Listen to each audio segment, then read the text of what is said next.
ದೊಡ್ಡಬಳ್ಳಾಪುರ ತಾಲೂಕಿನ ತೂಬಗೆರೆ ಹೋಬಳಿಯ ನರಗನಹಳ್ಳಿ ಗ್ರಾಮದಲ್ಲಿ ಕಳೆದ ಹಲವು ದಿನಗಳಿಂದ ಪುಂಡರ ಹಾವಳಿ ಹೆಚ್ಚಾಗಿದೆ.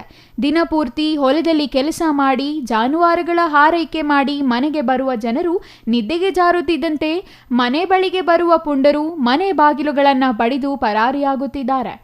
ತಡರಾತ್ರಿ ಶೌಚಕ್ಕಾಗಿ ಮನೆಯಿಂದ ಹೊರಗೆ ಬಂದ ಮಹಿಳೆಯರನ್ನು ಹಿಂಬಾಲಿಸಿ ಹಿಂದಿನಿಂದ ಬರುವ ಕಿಡಿಗೇಡಿಗಳು ಆಕೆಯ ಬಾಯಿ ಮುಚ್ಚಿಕೊಂಡು ನಿರ್ಜನ ಪ್ರದೇಶಕ್ಕೆ ಎಳೆದೊಯ್ದು ಮಹಿಳೆಯರ ಸರಗಳ್ಳತನಕ್ಕೆ ಯತ್ನಿಸಿದ್ದಾರೆ.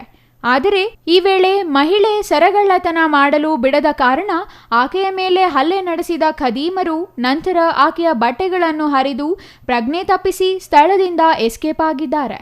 ಬಂದಾಗ ಅಲ್ಲಿ ಅವ್ರು ಆಚೆ ನಾವು ನಮ್ಮ ಯಜಮಾನ್ರು ಬಂದಾಗ ನಮ್ಮ ಯಜಮಾನ್ರು ಕೇಳಿದ್ರು, ಯಾರು ನೀವು ಯಾವ ಊರು ಅಂತ. ಅವ್ರ ಹತ್ರ ಕೇಳ್ತಿದ್ದಂಗೆ ಸೀದಾ ಬಂದ್ರು. ಸ್ಟ್ರೈಟ್ ಬಂದ್ಬಿಟ್ಟು ಗಾಡಿ ಸ್ಟಾಪ್ ಮಾಡಿ ಇಲ್ಲೇ ನಿಲ್ಸ್ಬಿಟ್ಟು ಈ ಕಡೆ ಹೋದ್ರು. ಈ ಕಡೆ ಹೋಗಿದ ತಕ್ಷಣ ನಾನು ನಮ್ಮ ಅಣ್ಣವ್ರ ಕಾಲ್ ಮಾಡಿದೆ. ಅವರು ಆಚೆ ಬಂದ ಮೇಲೆ ಕಾದು ನಿಂತ್ಕೊಂಡು ನೋಡೋರು. ತಿರ್ಗಾ ವಾಪಸ್ ಅವ್ರು ಬಂದು ಆ ಅಪ್ಪನ ಕೇಳ್ತಿದ್ದಂಗೆ ಆ ಅಪ್ಪ ಸೀದಾ ಅಲ್ಲೇ ಕೊಡ್ತಾರೆ. ಆ ಕಡೆ ಬಂದು ಅದೇ ತರ ಹಂಗೆ ಗಾಡಿ ಇಲ್ಲೇ ಐತೆ, ಹೆಲ್ಮೆಟು ಇಲ್ಲೇ ಐತೆ, ಕೀನು ಅಲ್ಲೇ ಐತೆ, ಎಲ್ಲ ಇಲ್ಲೇ ಐತೆ. ಅವ್ನು ಮಾತ್ರ ಸಿಗಲಿಲ್ಲ. ನಿರ್ಜನ ಪ್ರದೇಶದಲ್ಲಿ ಪ್ರಜ್ಞಾಹೀನವಾಗಿ ಬಿದ್ದಿದ್ದ ಮಹಿಳೆಯನ್ನ ಕುಟುಂಬಸ್ಥರು ಆಸ್ಪತ್ರೆಗೆ ಕರೆದೊಯ್ದು ಚಿಕಿತ್ಸೆ ಕೊಡಿಸಿದ್ದು ನಂತರ ಕಿಡಿಗೇಡಿಗಳ ಬಗ್ಗೆ ಪರಿಶೀಲನೆ ನಡೆಸಿದ್ದಾರೆ. ಆದರೆ ಗ್ರಾಮದಲ್ಲಿ ರಾತ್ರಿ ವೇಳೆ ಬೀದಿ ದೀಪಗಳಿಲ್ಲದ ಕಾರಣ ಅಪರಿಚಿತರು ಯಾರು ಎಂಬುದು ಗೊತ್ತಾಗದೆ ಗ್ರಾಮಸ್ಥರು ರಾತ್ರಿ ವೇಳೆ ಗ್ರಾಮದಲ್ಲಿ ಬಾಗಿಲು ಬಡಿಯುವ ಖದೀಮರನ್ನು ಹಿಡಿಯಲು ಮುಂದಾಗಿದ್ದಾರೆ. ಹೀಗಾಗಿ ಕಳೆದ ರಾತ್ರಿ ಗ್ರಾಮಕ್ಕೆ ಬೈಕ್ನಲ್ಲಿ ಬಂದ ಇಬ್ಬರು ಅಪರಿಚಿತರು ಬಾಗಿಲು ಬಡಿಯುತ್ತಿದ್ದಂತೆ ಗ್ರಾಮಸ್ಥರು ಅವರನ್ನು ಹಿಡಿಯಲು ಮುಂದಾಗಿದ್ದಾರೆ. ಈ ವೇಳೆ ಕಿಡಿಗೇಡಿಗಳು ದ್ವಿಚಕ್ರ ವಾಹನ ಅಲ್ಲೇ ಬಿಟ್ಟು ಪರಾರಿಯಾಗಿದ್ದಾರೆ. ಆರೋಪಿಗಳು ತಂದಿದ್ದ ಬೈಕ್ನ ಒಂದು ಚಕ್ರವನ್ನು ಮುರಿದು ಹಾಕಿದ ಗ್ರಾಮಸ್ಥರು ಬೈಕ್ ಸಮೇತ ದೊಡ್ಡಬಳ್ಳಾಪುರ ಗ್ರಾಮಾಂತರ ಪೊಲೀಸರಿಗೆ ಒಪ್ಪಿಸಿ ದೂರು ನೀಡಿದ್ದಾರೆ. ಒಟ್ಟಾರೆ ರಾತ್ರಿ ಆಗುತ್ತಲೇ ಗ್ರಾಮಕ್ಕೆ ಎಂಟ್ರಿ ಕೊಡುವ ಕಿಡಿಗೇಡಿಗಳು ಮಾಡುತ್ತಿರುವ ಪುಂಡಾಟಕ್ಕೆ ಮಹಿಳೆಯರು ಸೇರಿದಂತೆ ಮಕ್ಕಳು ಬೆಚ್ಚಿಬಿದ್ದಿದ್ದಾರೆ. ಪೊಲೀಸರು ಪುಂಡರ ಎಡೆಮುರಿ ಕಟ್ಟಿ ಗ್ರಾಮಸ್ಥರ ಆತಂಕ ದೂರ ಮಾಡಬೇಕಿದೆ.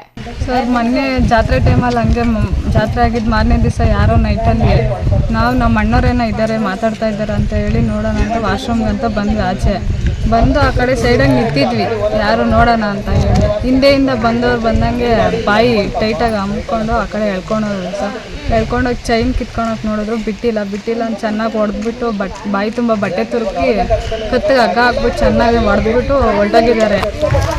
ಬೆಳಗ್ಗೆ ಎದ್ದಾಗ ನಮ್ಮಮ್ಮವ್ರು ನೋಡ್ಕೊಂಡ್ಬಿಟ್ಟು ಫಸ್ಟು ಮಗುದು ಪ್ರಾಣ ಉಳಿಲಿ ಅಂತ ಹೇಳ್ಬಿಟ್ಟು ಹಾಸ್ಪಿಟ್ಲಿಗೆ ಹಾಕ್ಕೊಂಡು ಹೋಗಿದ್ದಾರೆ.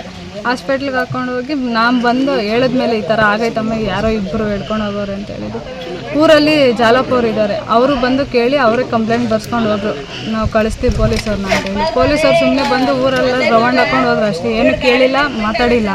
ಸರಿ ಅಂತ ಸುಮ್ಮನೆ ಅದು ನೈಟಲ್ಲಿ ಹಂಗೆ ಅವಾಗಿಂದನೂ ಗಾಡಿಗೆ ಓಡಾಡೋದು ಎಲ್ಲ ಮಾಡ್ತಾಯಿದ್ವಿ. ನೈಟಲ್ಲಿ ನೋಡೋ ಯಾರೂ ಸಿಗ್ತಾನೆ ಇರಲಿಲ್ಲ ಸರ್. ಆಮೇಲೆ ನಿನ್ನೆ ನೈಟು ಗಾಡಿ ಯಾವುದೋ ಬಂತು ಗಾಡಿ ನಿಲ್ಲಿಸ್ಬಿಟ್ಟು ಹೋಗಿ ಅಲ್ಲಿ ಬಾಕಲ್ ತಟ್ಟಿದ್ದಾರೆ. ಯಾರು ಅಂತ ಜೋರಾಗಿ ಮಾತಾಡಿದ್ದಕ್ಕೆ ಓಡೋಗಿದ್ದಾರೆ. ಎಲ್ಲರೂ ಓಡಿಸ್ಕೊಂಡು ಹೋಗಿದ್ದಾರೆ ಸರ್, ತಪ್ಪಿಸ್ಕೊಂಡು ಹೊರಟೋದ್ರು.